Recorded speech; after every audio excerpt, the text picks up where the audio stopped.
friends, how are you?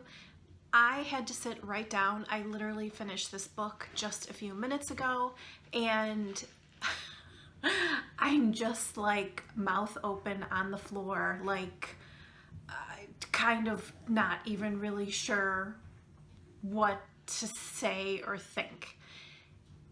I'm wholly surprised by this book.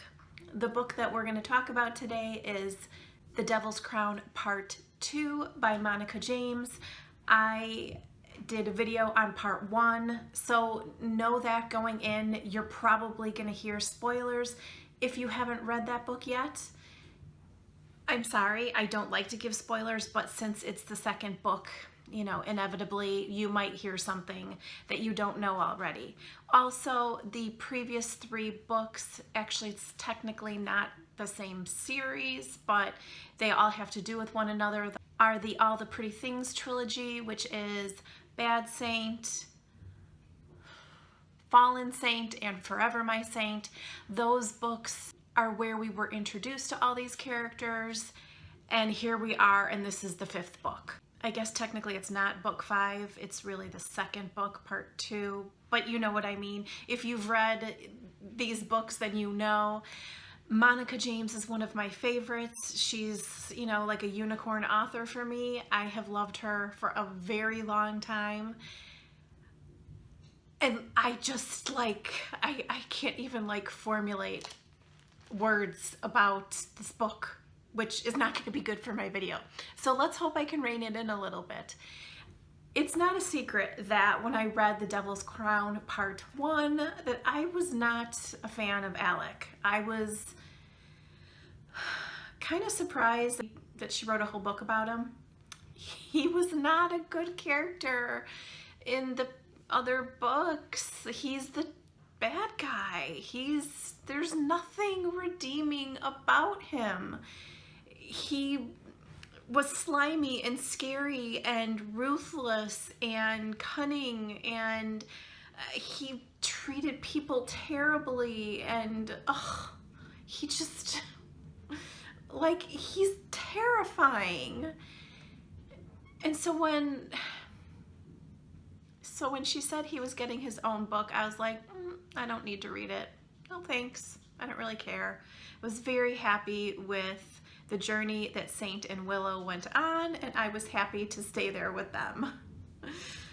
But honestly, my curiosity got the better of me and I decided to read it. So, like, I had no expectations. And I have to say that I was pleasantly surprised by that book. I will include the video that I did on that book down in the description box like I always do. And literally it took till like almost the very end of the book, and I think I even mentioned in the video that the last 5 words that Alec says, I'm like, oh my god, here it is. Wow. That's how long it took for him to rein me in and to be interested in him. And I want to say, it has nothing to do with Monica's writing. I love that she made me feel this way. There's plenty of people out there that adore Alexei Popov.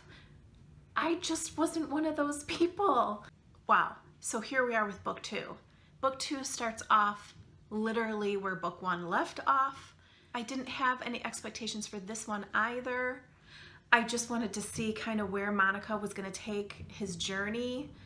We get a little taste of maybe a little someone coming into his life that, dear Lord, doesn't make him want to change because that's not Alec, but it does make him see a different side to life that he thought he would have with Willow, but that's never gonna happen.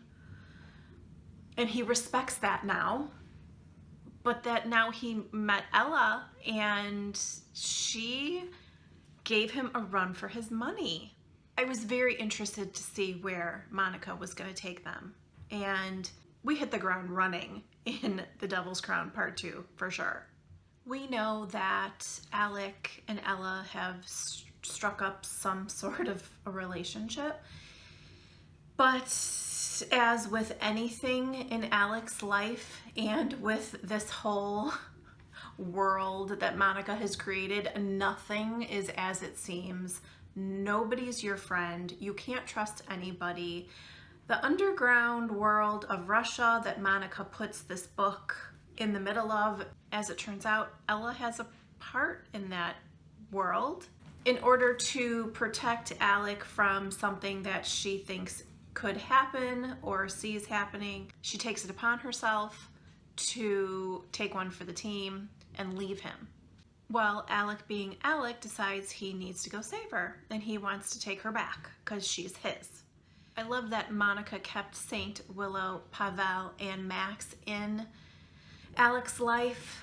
They become his family, not a family, obviously, that any of us would put together, but that was what I held on to when he scared me.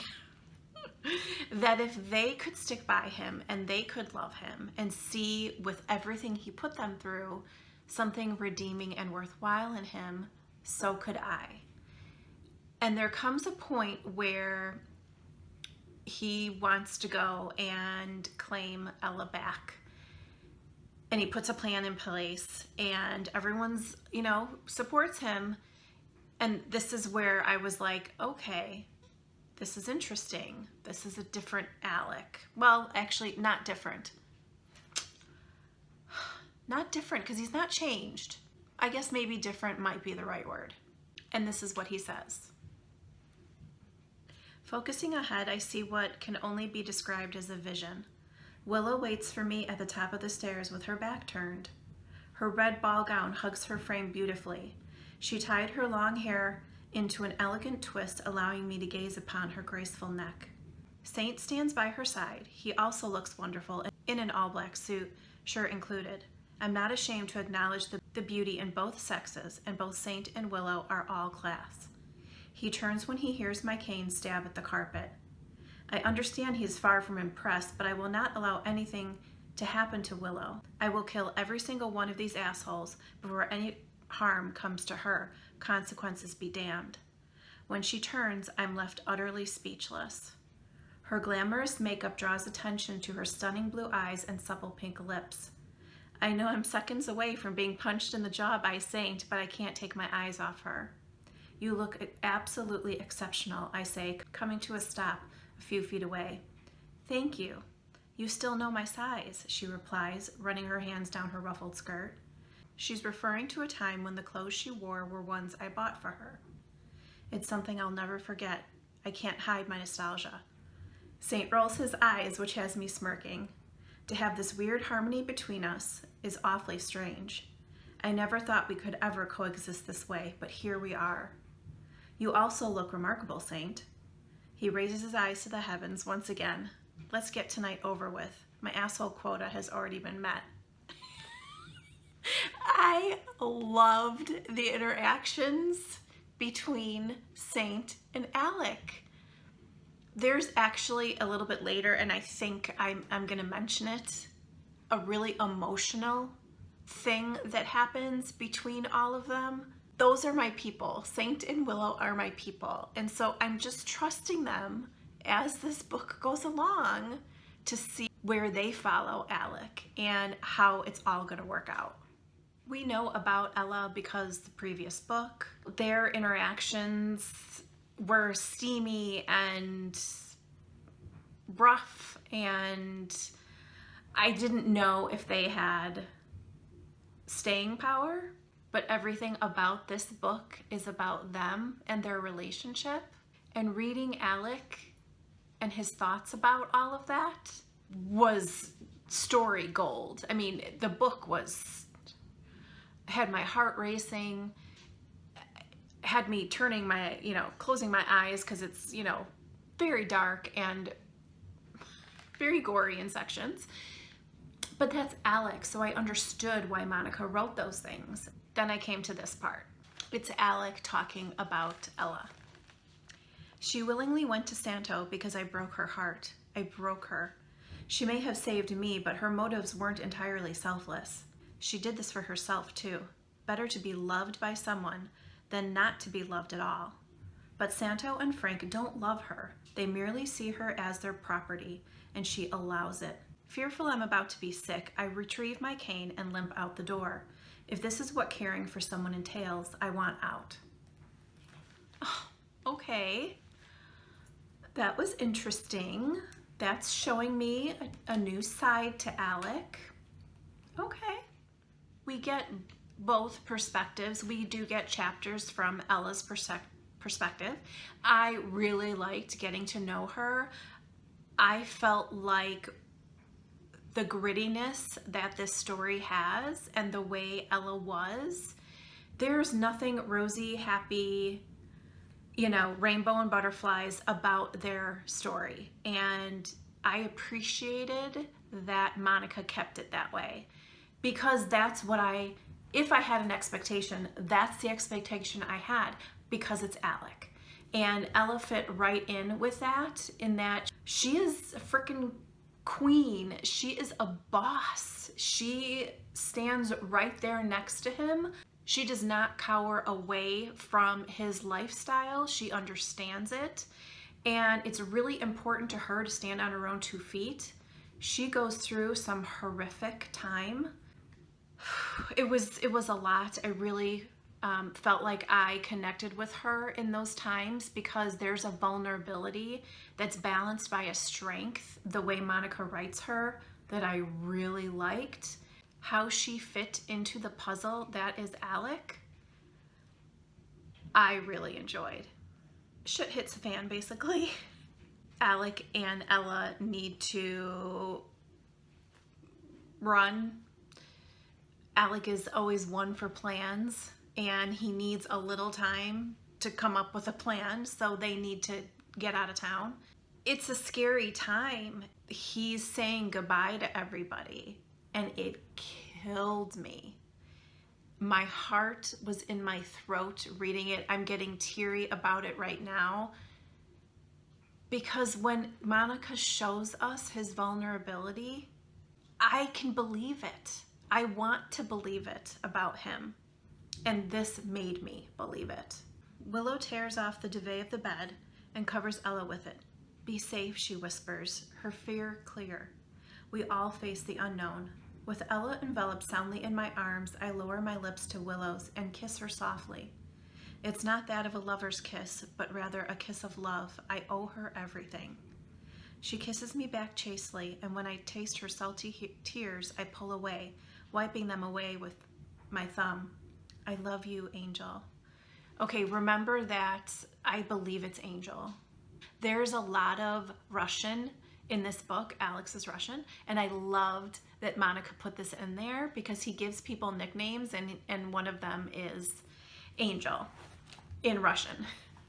I love you, Angel, with all my heart. A similar sentiment to what I left for Irina. Willow smiles and once again gifts me in ways I don't deserve. And I love you, Alec. Come back to us soon. Nodding, I walk over to Saint, my strong, loyal comrade. He is the epitome of an alpha male. I understand why Willow chose him over me. I will only ever be half the man he is.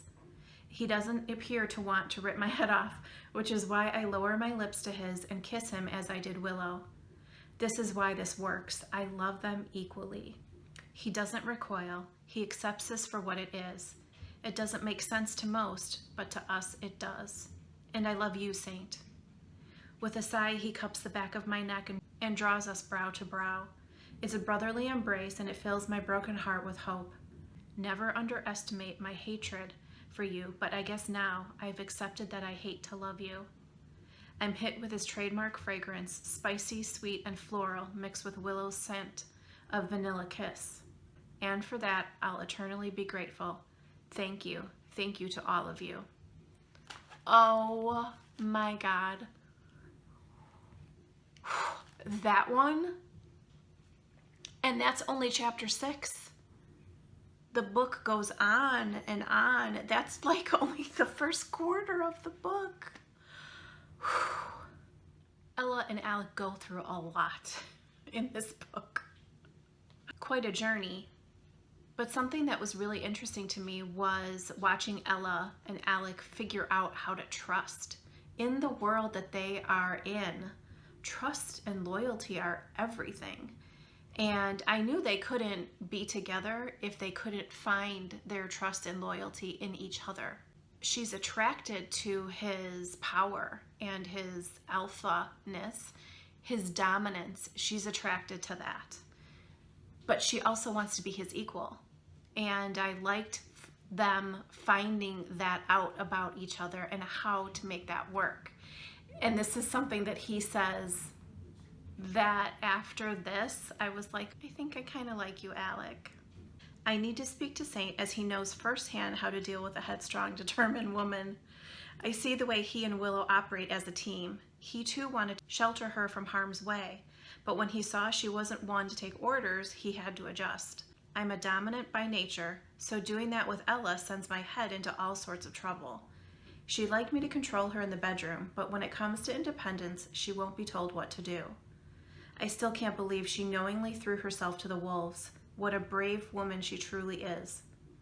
A splash alerts me that I'm no longer alone.